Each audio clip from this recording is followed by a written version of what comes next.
Boa tarde a todas. Estamos aqui novamente reunidos com o planetadigital.help.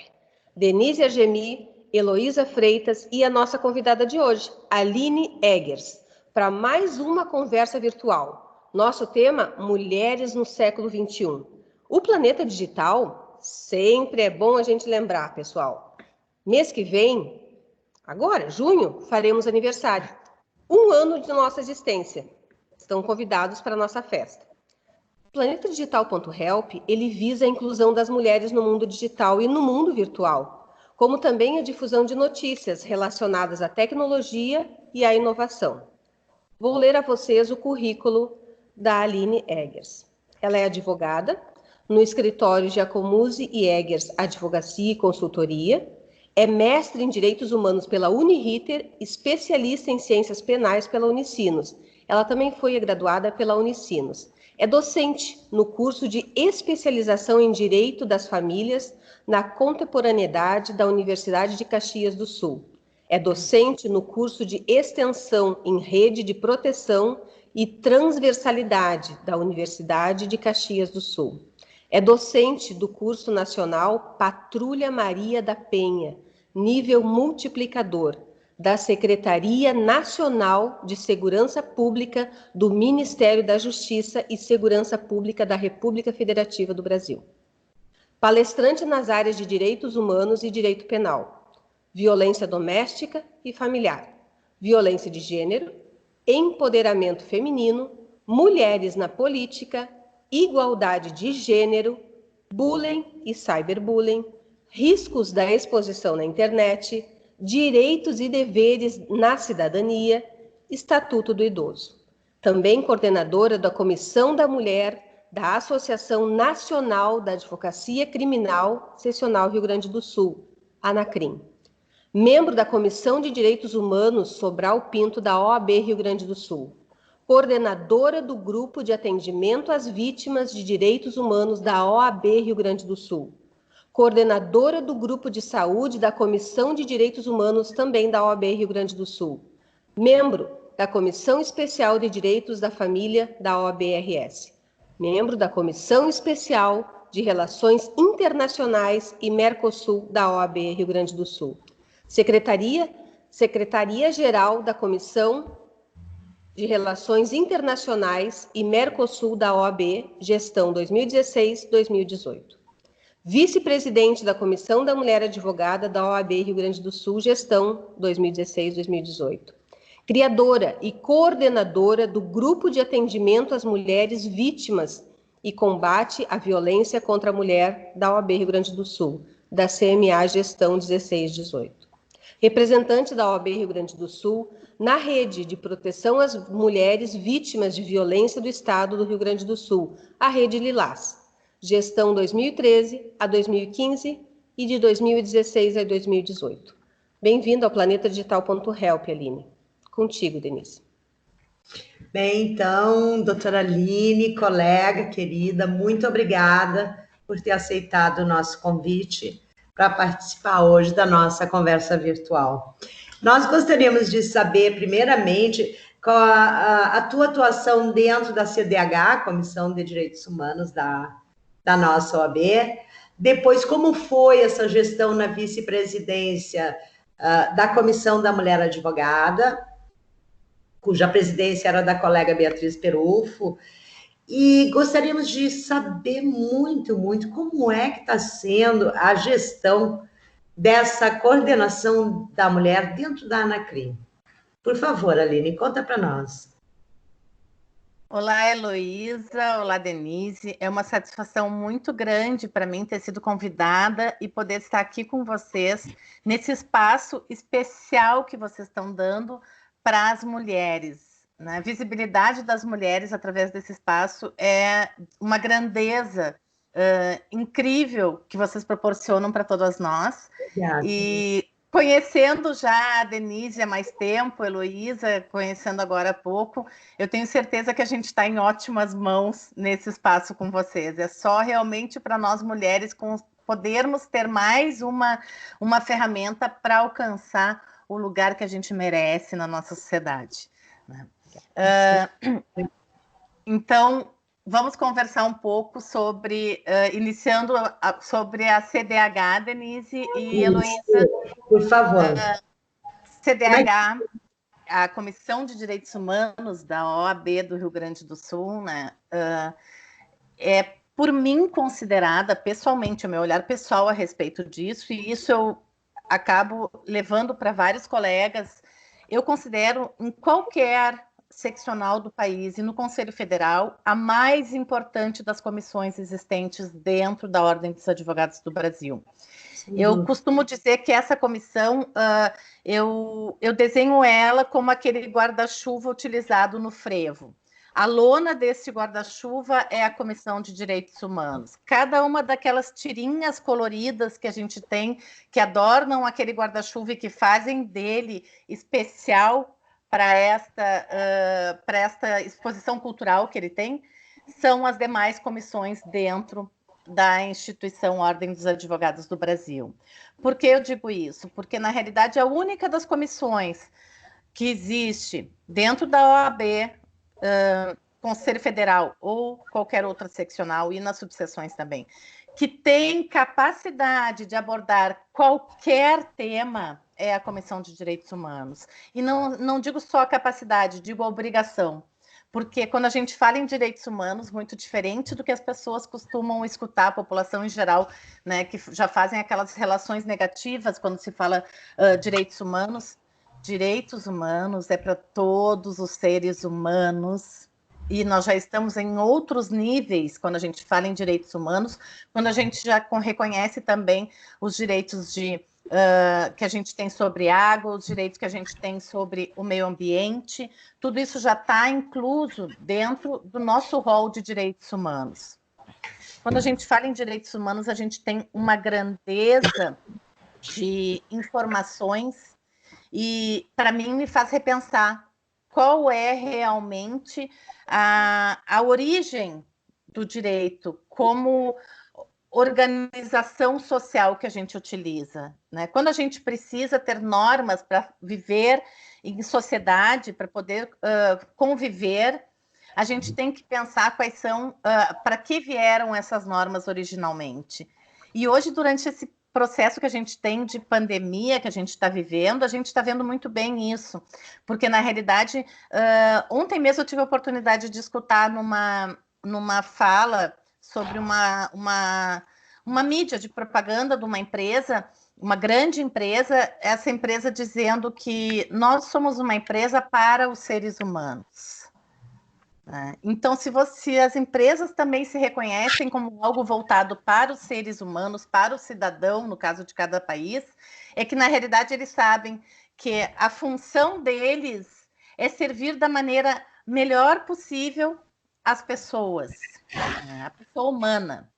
E isso nos remete novamente à nossa Comissão de Direitos Humanos, que tem esse amplo trabalho a ser feito em todas as áreas do direito e em todas as áreas sociais. Nós precisamos sim nos preocupar com tudo o que acontece em relação ao ser humano. Deixa eu te perguntar, e como é que a gente poderia explicar aquelas pessoas que acham que quando nós falamos de direitos humanos é para bandidos? Tu poderia nos explicar um pouquinho isso? Posso explicar. Na realidade, tem um jargão muito utilizado aqui no nosso país, e isso também se tornou uma onda mundial, que é de dizer direitos humanos para os humanos direitos. Isso é um grande erro, porque, na realidade, quando eu quero seccionar em grupos, dividir em grupos os seres humanos, eu estou dizendo que em determinado momento da minha vida eu posso não ser merecedora de amplos direitos. E isso as pessoas, ao repetir, porque a gente está numa onda de repetição sem parar para pensar a respeito de cada tema, né? E isso, ao repetir, é muito perigoso. A gente está vendo agora, trazendo um momento atual, a gente está vendo agora essa questão no país, que é essa ação contra as fake news, né? E nós tivemos o nosso presidente da OAB, Conselho Federal, da OAB Nacional, entrando com um habeas corpus em favor daqueles que estão sendo investigados pelas fake news. né? Não quer dizer que ele seja a favor de fake news. O que o nosso presidente da OAB Nacional está fazendo, do Conselho Federal está fazendo, nada mais é do que garantir direitos de ampla defesa. Os direitos de ampla defesa estão diretamente relacionados aos direitos humanos, porque é meu direito de liberdade, é o meu direito de ser ouvido como ser humano, para que eu possa me defender amplamente para demonstrar que aquilo ali não está sendo correto colocado contra mim. Né? E é também uma repetição de dizer que no nosso sistema jurídico brasileiro, o ônus da prova é de quem acusa, e não de quem é acusado.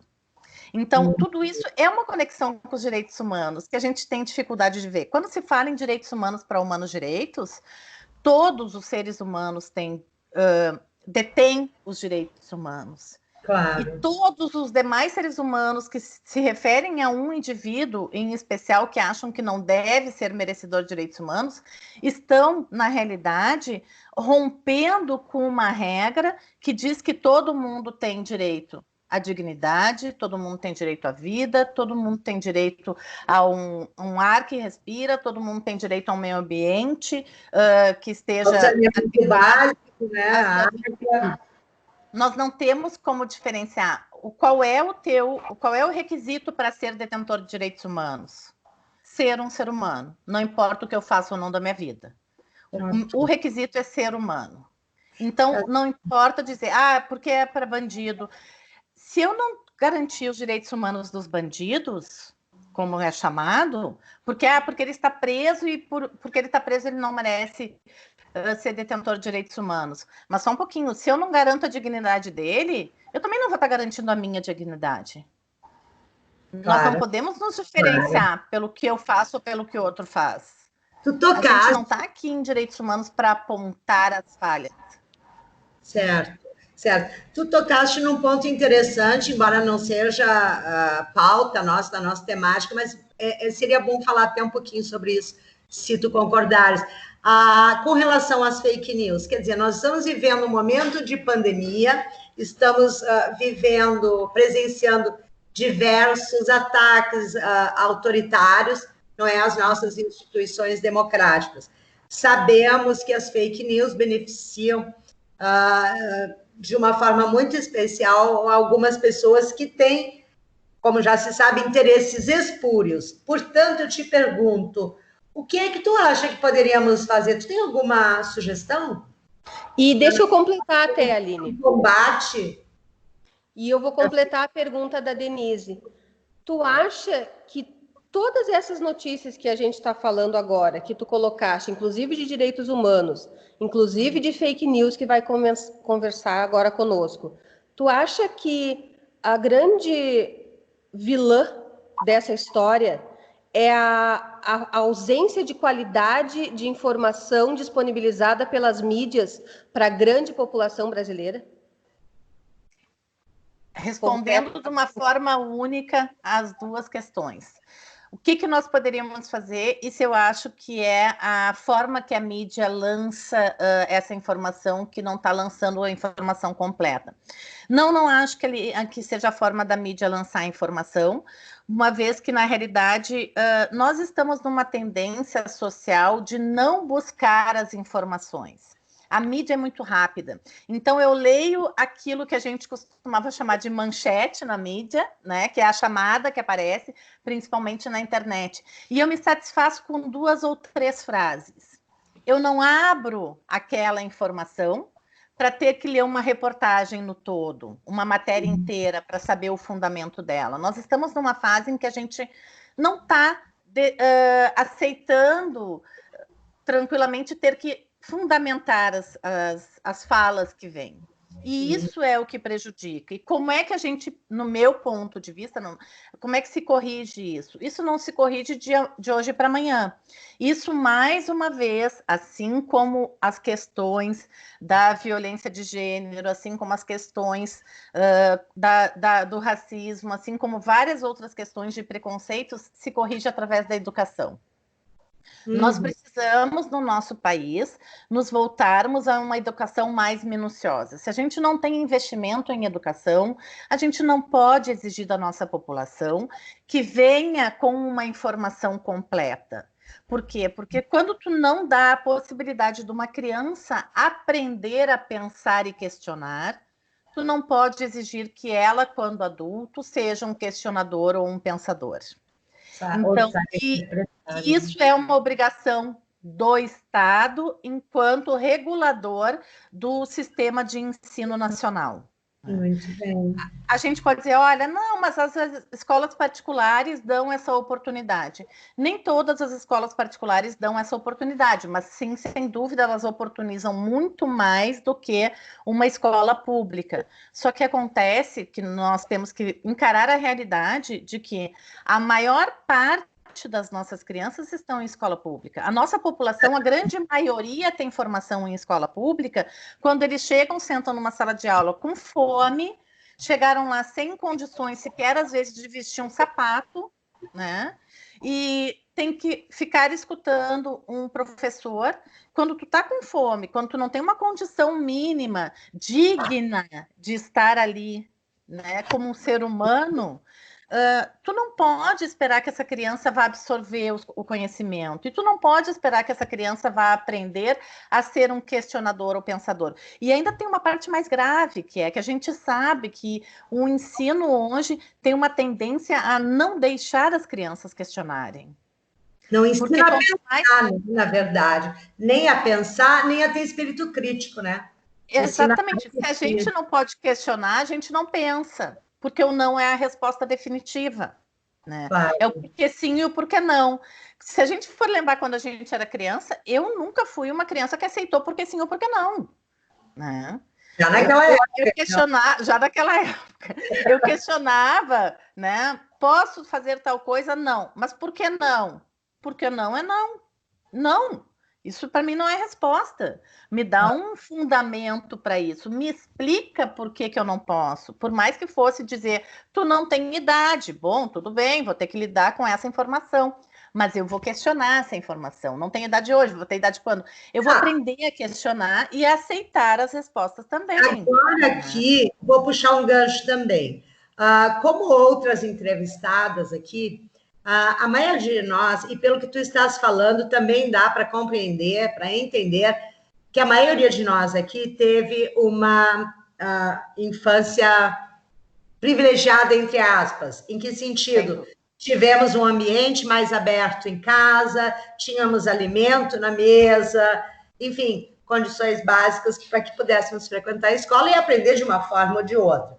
Então, para a gente concluir esse tópico, eu quero te perguntar o seguinte: então, o direito a um ensino de qualidade também é um direito humano. É isso que tu está dizendo? Sem dúvida, sem a menor dúvida. O direito a um ensino de qualidade é um direito humano, porque eu tenho o direito de capacitar a minha mente a questionar, a pensar, a chegar às minhas próprias conclusões. E a gente sabe que isso só acontece quando, na primeira infância, aquela criança é oportunizada a fazer isso. Nós somos privilegiadas, sim, eu reconheço que eu sou extremamente privilegiada, e, na realidade, gostaria, sem a menor dúvida, de que outras crianças tivessem o privilégio que eu já tive há anos atrás. Cada vez está mais difícil para essas crianças. E tenho para mim, acredito assim, cegamente, de que se a gente quer mudar hábitos que a gente tem na sociedade, se a gente quer mudar mentalidades que estão em desacordo com a dignidade humana, com a igualdade, nós temos que trabalhar a educação de primeira infância. Claro. Porque quem vai mudar a mentalidade dessa sociedade são as crianças. E o mais interessante que eu acho disso é o seguinte: quando tu tem filhos que estão aprendendo na escola que a igualdade é um dever de todos, o reconhecimento da igualdade, além de ser um direito, é um dever de todos, né? De não agir com preconceito é um dever de cidadão. Essas crianças, via de regra, elas levam esse conhecimento para casa e questionam seus pais e chamam a atenção dos pais e irmãos mais velhos quando veem os pais e irmãos mais velhos agindo dessa maneira, agindo de alguma forma com preconceito ou fazendo uma piadinha que pode ser mal vista. As crianças chamam a atenção disso. Eu sempre me lembro da situação, que eu não sei se vocês lembram, que a gente teve há uns anos atrás aqui no estado, que a Brigada Militar fez um projeto de educação no trânsito para as crianças. E as crianças tinham aulas nas escolas, eles iam nas escolas e falavam sobre o trânsito, regras de trânsito, e houve relatos da Brigada Militar depois dizendo que eles estavam com uma situação um pouco complexa para eles lidarem, porque tinha crianças ligando naquela época para o 190 para dizer que tinham sido xingadas pelos pais quando tinham chamado a atenção dos pais no trânsito. E que os pais tinham dito que quem mandava no carro era eles, e eles estavam rompendo regras quando eles faziam isso. Olha que maravilha. Então, esse é um exemplo da criança educando o adulto, e nós somos educados pelas crianças, porque a gente tenta se manter o mais consciente possível do regramento quando a gente tem uma criança perto, né? Então, é verdade. Aline, deixa eu vim te trazendo para 2016. Tá. Não é? Com essa gestão da CNA contigo à frente da vice-presidência, por favor, fala para nós um pouquinho sobre esse período que foi tão bonito. Esse período foi realmente muito bonito, Denise e Elô. Quando a gente assumiu em 2016 a diretoria da CMA, eu, a Beatriz e a Joyce assumiu como secretária. Joyce está falando, nosso colega Joyce. Isso. Nós tivemos o privilégio de receber da gestão anterior, das gestões anteriores, inclusive, um trabalho super bem desenvolvido. Então, o que aconteceu no final da gestão de 2013 a 2015? O Rio Grande do Sul teve protagonismo nisso, mas todo o país também teve, todas as CMAs do país tiveram protagonismo nisso e levaram para o Conselho Federal demandas a serem votadas, né? E com esta votação surge em setembro de 2015, no final da gestão da doutora Delma, como presidente da Comissão da Mulher Advogada aqui, é aprovado no Conselho Federal o Plano Nacional de Valorização da Mulher Advogada.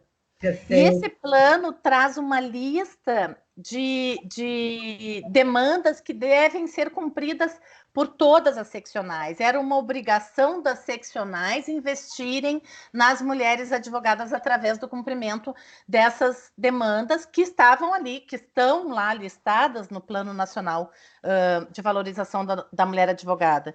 Isso foi... Deixa eu só te interromper de novo, né? Porque esse é o meu dever aqui, tu sabe, né? Depois alguém me puxa as orelhas, mas tem que fazer.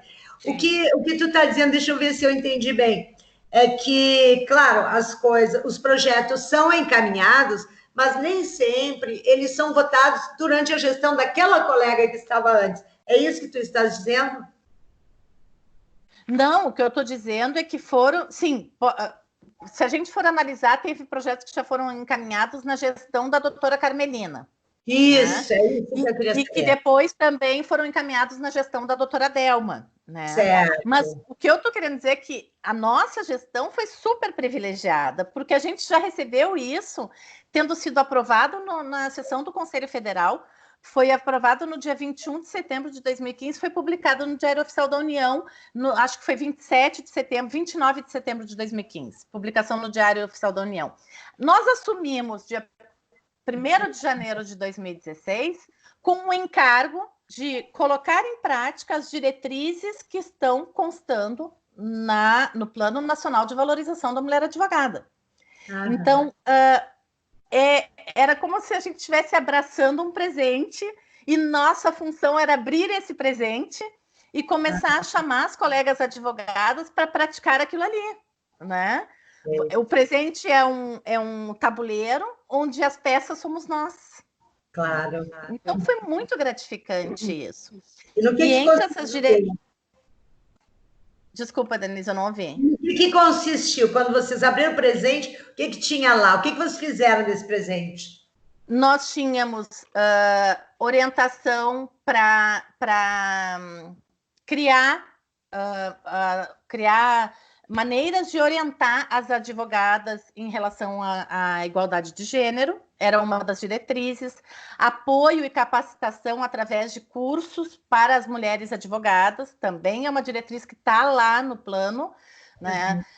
A instituição de cotas de membros das comissões, porque as cotas, como membros de chapas para as eleições já tinha sido conquistada também nas gestões anteriores, os 30%, né? Então a gente já recebeu a gestão com essa conquista implementada, e no Rio Grande do Sul foi antes também, essa é uma demanda que sai daqui, que sai na época da doutora Delma, lá no início da gestão da doutora Delma, que foi aprovada pelo Conselho Estadual da OAB do Rio Grande do Sul, e depois é levada e aprovada no Plano Nacional de Valorização da Mulher Advogada também, né? A questão de cotas, instituição de cotas de membros de comissão, porque até então só se falava em chapas, né? De eleições. E aí, então, o plano traz membros de comissão. Nós temos cotas previstas nas comissões. O que acontece na Comissão da Mulher Advogada? A gente tem a inversão, claro que normalmente seriam, nas outras comissões são mais homens e menos mulheres, na da Comissão da Mulher Advogada a gente tem muito mais mulheres do que homens, então a gente estava lutando para ter os 30% de homens, ainda se luta para isso, né? Mas a cota de gênero, no caso da Comissão da Mulher Advogada, é preenchida pelos homens, os 30%. Nas demais comissões, temos que ter no mínimo 30% de mulheres, né, como cota. Então, essa é uma das diretrizes também, né? A outra diretriz que teve foi a concessão de benefícios próprios para as mães ou para as gestantes, né, que também está prevista no Plano de Valorização da Mulher Advogada, né? Outra era a questão da educação jurídica, também está lá no Plano de Valorização da Mulher Advogada. Defesa de prerrogativas da mulher advogada também está lá previsto, também tem que ser implementado em todas as seccionais e subseções, e a ordem que vem, a orientação que este plano de valorização dá, a determinação dele é que seja implementado tanto nas seccionais como nas subseções, não é só seccionais, né? Também a elaboração de propostas que apoiem a mulher no exercício da advocacia também está no plano. E a promoção de diálogo com instituições, isso a gente fez bastante, muito, a gente trabalhou muito nisso, e o GT que eu coordenava, a gente trabalhou muito nisso, que era diálogo com as outras instituições para que as advogadas tivessem também uma estrutura melhor, né, judiciária voltada para a humanização das advogadas no judiciário. E, entre outras coisas, inclusive uma das coisas que a gente apresentou como demanda e foi deferido em pelo TRT, aqui da 4ª Região, foi muito eficaz nisso e faz um trabalho lindíssimo promovendo a igualdade de gênero, né? Que foi também ter, assim, a sala de amamentação dentro do TRT daqui tem. Eles buscam implementar isso sempre que possível em outras sedes, né?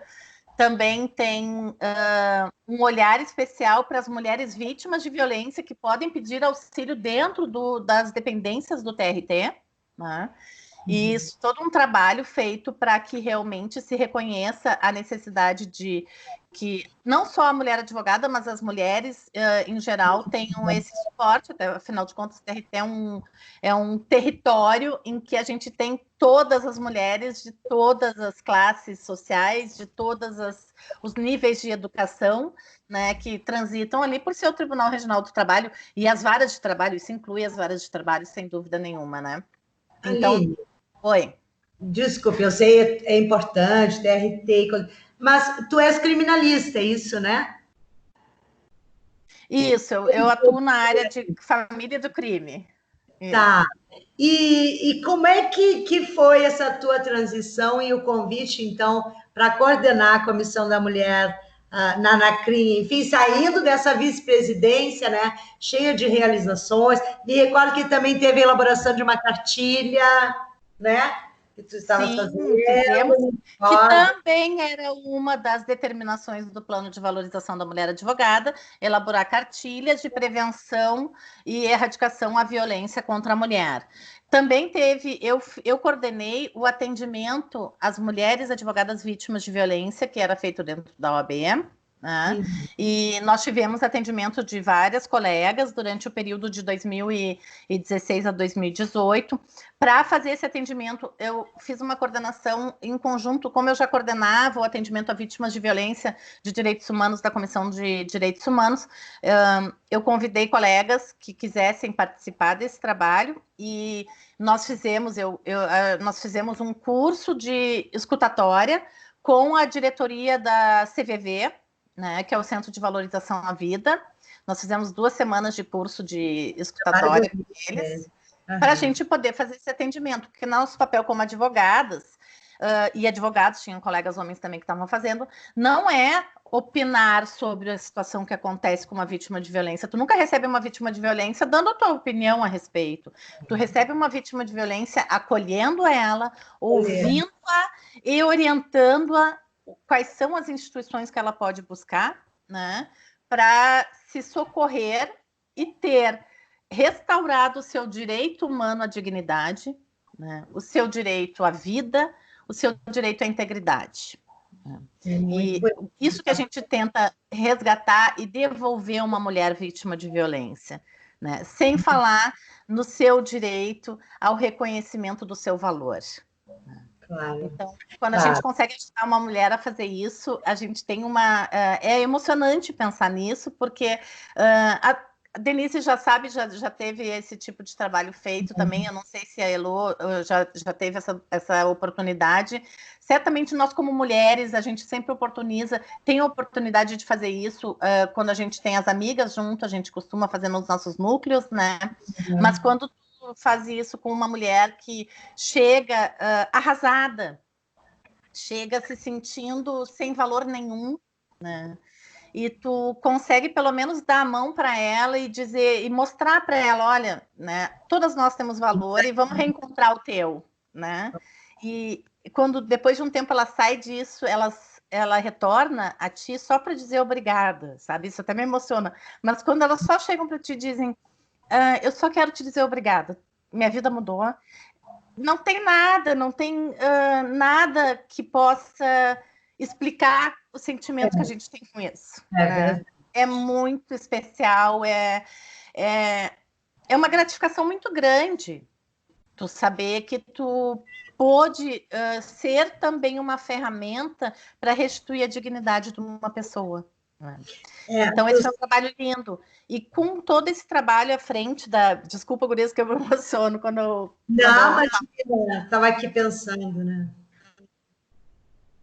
Com todo esse trabalho à frente da Comissão de Direitos Humanos, do Grupo de Trabalho de Atendimento a Vítimas de Direitos Humanos e da coordenação e criação do Grupo de Trabalho de Atendimento às Advogadas Vítimas de Violência, acaba que foi visto este trabalho feito e o atual presidente da Anacrim, que é um conselheiro também da OAB no Rio Grande do Sul, né, da Anacrim do Rio Grande do Sul, me convidou então para iniciar esse trabalho junto com ele. Desculpa. Precisamos do nome e sobrenome. Aqui tudo tem nome e sobrenome. Dr. César Pérez. Ele é atualmente o presidente da Anacrim Rio Grande do Sul. Uma pessoa espetacular, um homem que luta pela igualdade, né? Então, nós temos valores muito parecidos, muito próximos, e quando ele me contatou e me disse, olha, Aline, eu vou assumir a presidência da Anacrim, que a gente ainda não tinha Anacrim instituída no Rio Grande do Sul, né? E eu quero que tu trabalhe junto comigo, coordenando a Comissão da Mulher Advogada da Anacrim do Rio Grande do Sul. Eu aceitei prontamente, né? E ele, inclusive, me disse, esta é a comissão de maior importância dentro da Anacrim. E Que legal. Por um momento, a gente, por mais feminista que eu possa ser, aquilo vem uma notícia assim, tipo, uau, né? Nós temos aqui realmente um homem que não só fala, como põe em prática, né? Que está andando junto com a gente, que é o que a gente quer. A igualdade é isso, a gente quer o homem andando lado a lado conosco. Aline, deixa eu interromper aqui um pouquinho. Antes de tu continuares falando da Anacrim, eu queria ter te interrompido antes com relação a este acolhimento das advogadas que sofrem violência dentro da OAB. Queria também deixar claro para as pessoas que as advogadas também são vítimas de violência doméstica, mas não só. Ainda na semana passada tivemos novamente alguns casos cujo exercício da advocacia por nós, mulheres, é impedido por homens que estão na outra parte, ou seja, são defendidos por outros advogados ou outros advogados. Sim. Então, às vezes, já aconteceu comigo, certamente aconteceu contigo, e tem acontecido com outros colegas, nós somos ameaçadas, inclusive, de morte, porque estamos conduzindo um determinado processo, ou este, ou aquele. Então, nós também sofremos violência. E é bom que isso fique bem claro para a população que nós, advogados, não estamos isentas da violência, né? Não, nós estamos, inclusive, muito vulneráveis a essa violência, porque nós temos muitas vezes clientes de parte contrária que acham que, por sermos mulheres, vamos nos intimidar já diretamente no primeiro momento em que sofrer uma ameaça, e que com isso a gente vai mudar a orientação que a gente está dando aos nossos clientes. Isso não é verdade, e as mulheres sofrem muito com isso. Além do que, na realidade, quando acontece esse tipo de situação, da violência sofrida por um cliente de outra parte... E é também, exatamente, é do exercício da profissão. E também, muitas vezes, a gente sofre violência quando a gente está no ambiente de trabalho de outros colegas advogados.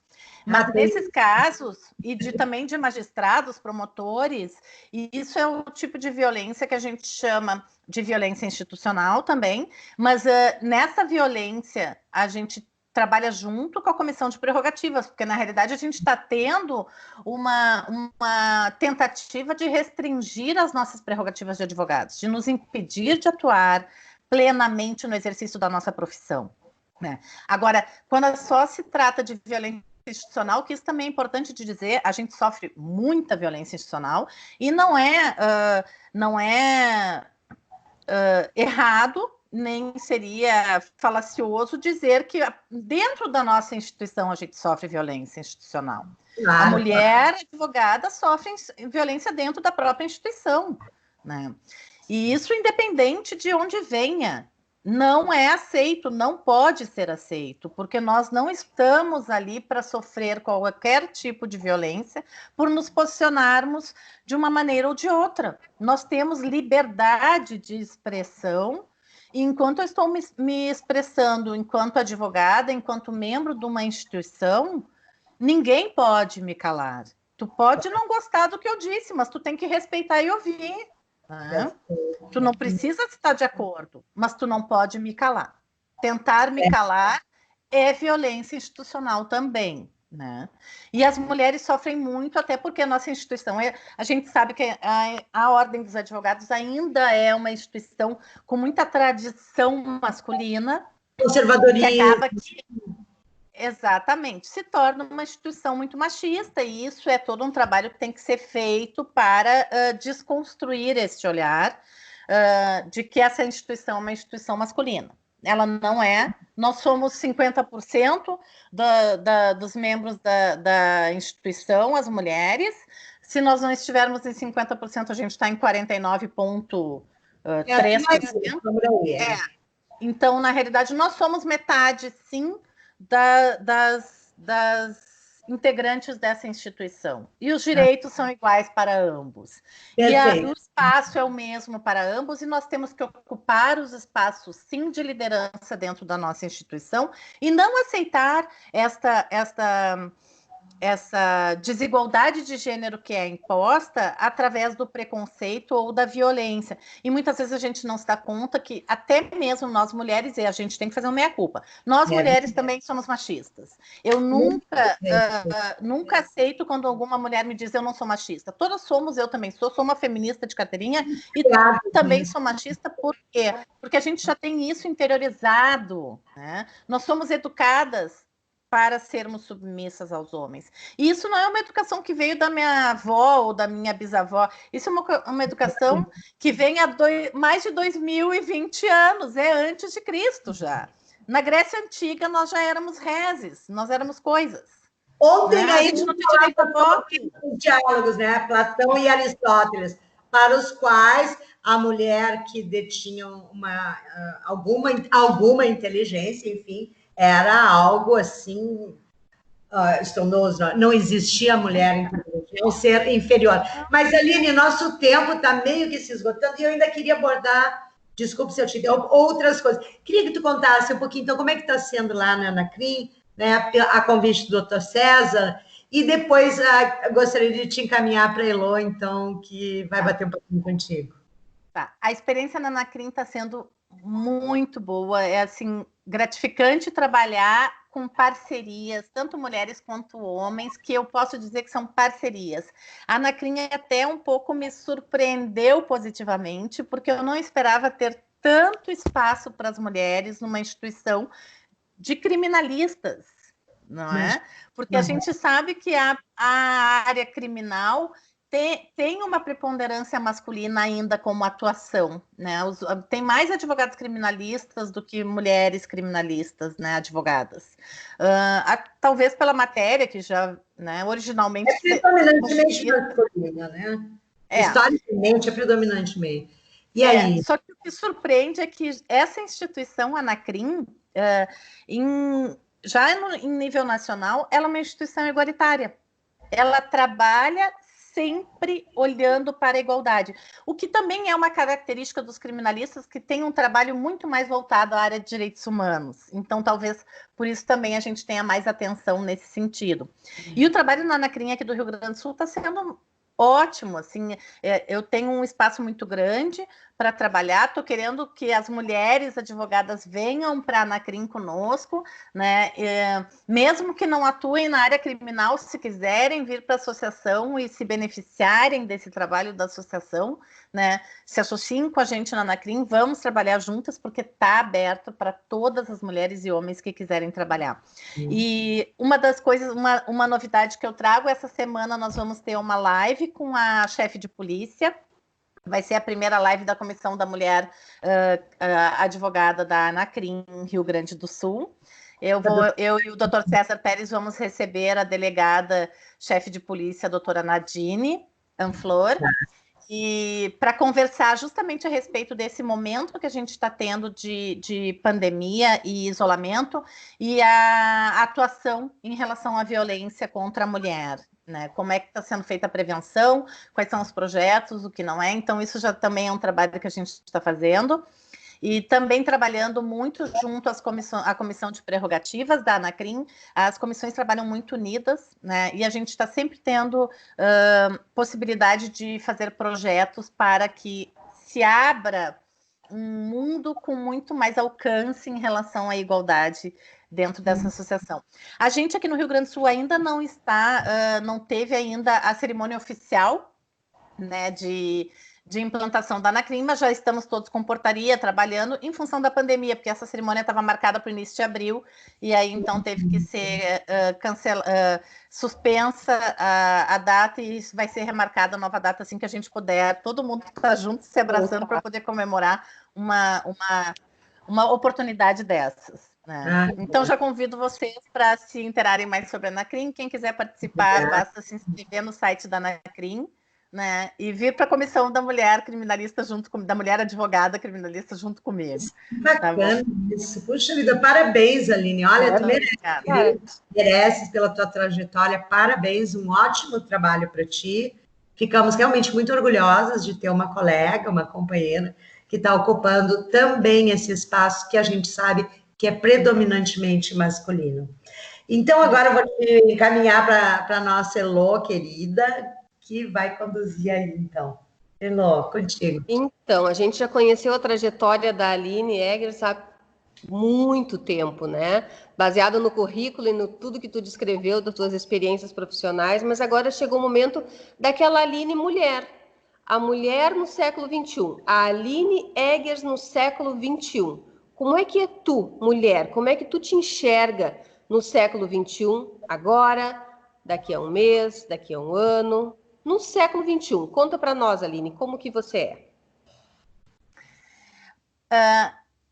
Eu não canso de dizer que eu sou uma mulher feliz e busco sempre estar realizada. Isso é da minha característica, eu acredito. Eu consigo ver momentos felizes em todos os momentos. Nesse momento eu estou extremamente feliz aqui conversando com vocês. Mas eu sou uma mulher fora dos padrões. Eu não tenho dúvida a respeito disso. E isso aparece muito claramente quando eu estou em situações com outras mulheres ou até mesmo com outros homens. Por quê? Explico por quê. Eu sou uma mulher que nunca quis casar, nunca quis, fui pedir em casamento, mas nunca quis casar. Sou uma mulher que não quis ter filhos, eu não tenho filhos, né?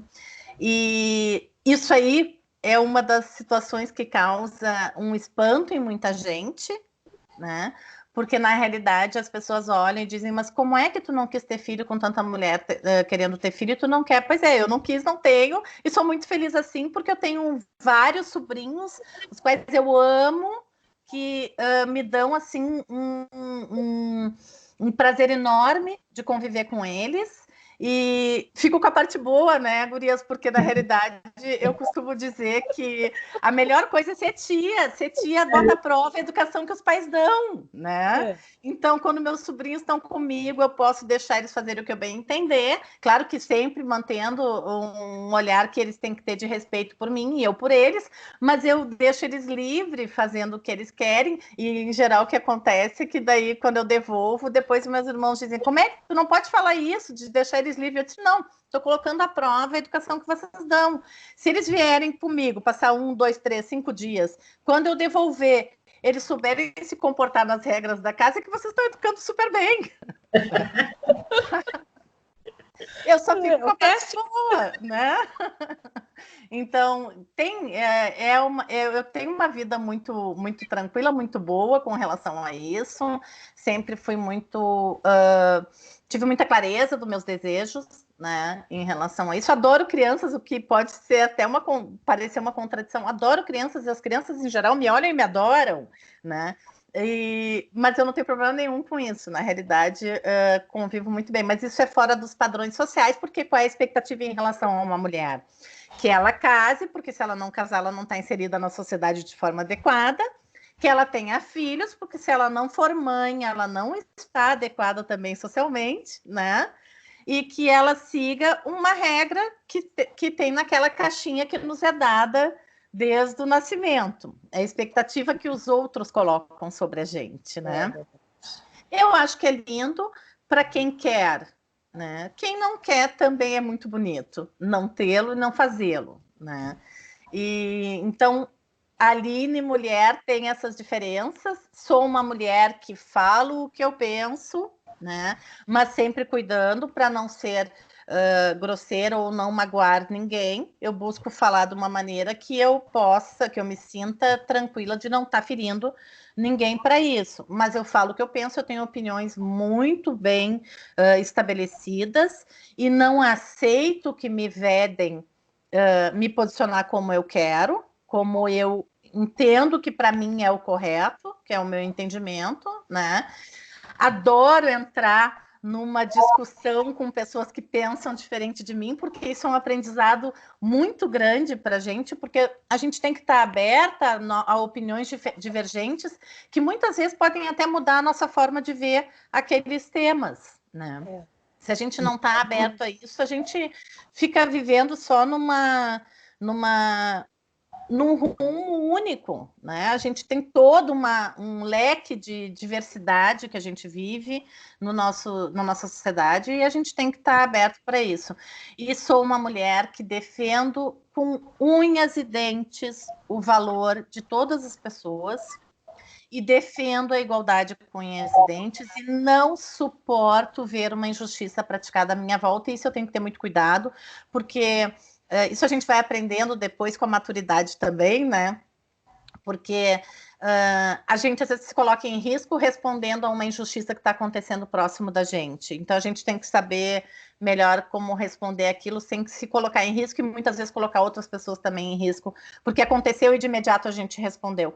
Eu tenho que ter um certo cuidado, porque às vezes a coisa pode me tirar do sério. Uma injustiça muitas vezes é uma coisa que bate muito forte em mim, pode me tirar do sério, e eu tenho que pensar, contar até 10 antes de responder em algumas situações. Mas eu não admito. Se tem uma briga que eu compro, é a briga contra a injustiça. Essa é realmente uma briga minha, né?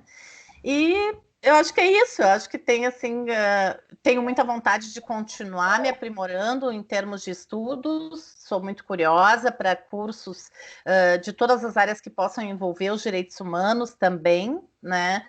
E agora eu estou muito, essa nossa realidade atual está me fazendo enxergar que eu tenho que me atualizar muito em relação ao direito digital, né? E um pouco eu estava resistente no início, eu não sei, porque eu acho que foi muito, muito abrupta para a gente essa mudança, né? E eu estava um pouquinho desconfortável com aquilo, e agora eu começo a procurar mais informações, então é uma área para a qual eu quero me voltar para estudar e para conhecer mais, que é a área do direito digital também. Né? Inclusive em relação a provas, né, que a gente tem agora, a gente que trabalha com essa área criminal também, e as provas digitais vão ser vistas de outra forma a partir de agora, né?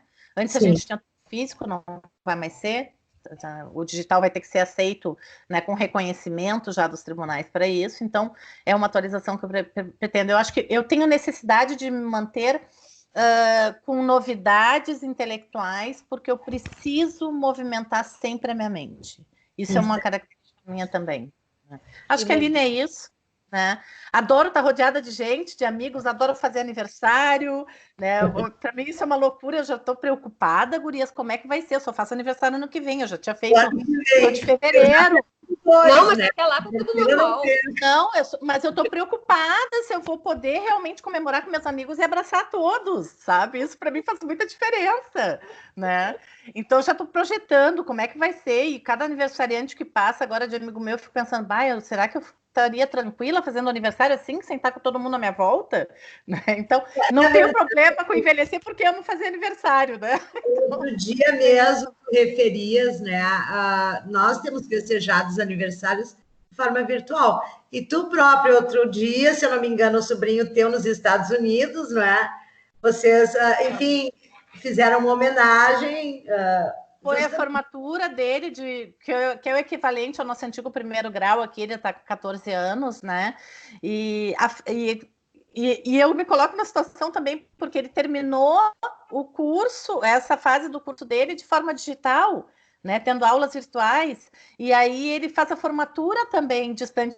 Virtual. Com isso, com essa ideia, né? Então a gente fez uma festinha, né? A gente fez uma chamada para poder parabenizar ele, para poder acalentar isso, né? É difícil, é uma fase difícil, mas a gente tem que se adaptar a ela, né? E é isso, a Aline é essa. Aline no século XXI, né? É, ali no século XXI. Muito prazer. Prazer em te conhecer, que a gente já estava conversando há alguns dias, né? Um imenso prazer em tê-la aqui conosco, aqui no Planeta Digital. E esperamos ter mais encontros também. Não que seja o primeiro nem o último, né? Primeiro de muitos. Né? Sem dúvida. Estou aqui à disposição. E, de novo, gurias, parabéns por essa mídia de vocês. A importância disso é incalculável hoje. Esse espaço que vocês estão dando para as mulheres é um tesouro para a gente. Então, parabéns, e que essa mídia comece a ter cada vez mais assinantes, e que a gente propague isso de uma maneira a tomar o nosso país. E depois o mundo, se for o caso. Né? Planeta. Planeta, exatamente, o planeta. Vamos lá. Antes da Elô fechar, então, a nossa gravação, gostaria de te agradecer pessoalmente e também em nosso nome do Planeta Digital. Com muito orgulho, muito prazer, a gente te recebe aqui e saber que temos mais uma colega especializada em direito criminal nos enche de orgulho, porque é uma área ainda um pouco espinhosa para a maioria de nós. Então, parabéns pela tua trajetória, muito obrigada por ter vindo aqui. E para uma próxima a gente vai te convidar novamente, né, Elô? Verdade, verdade. Um imenso prazer tê-la aqui conosco e uma boa noite para todos. Ficamos por aqui por hoje. Muito obrigada, boa noite a todos. Obrigada, boa noite. Tchau. Tchau, tchau.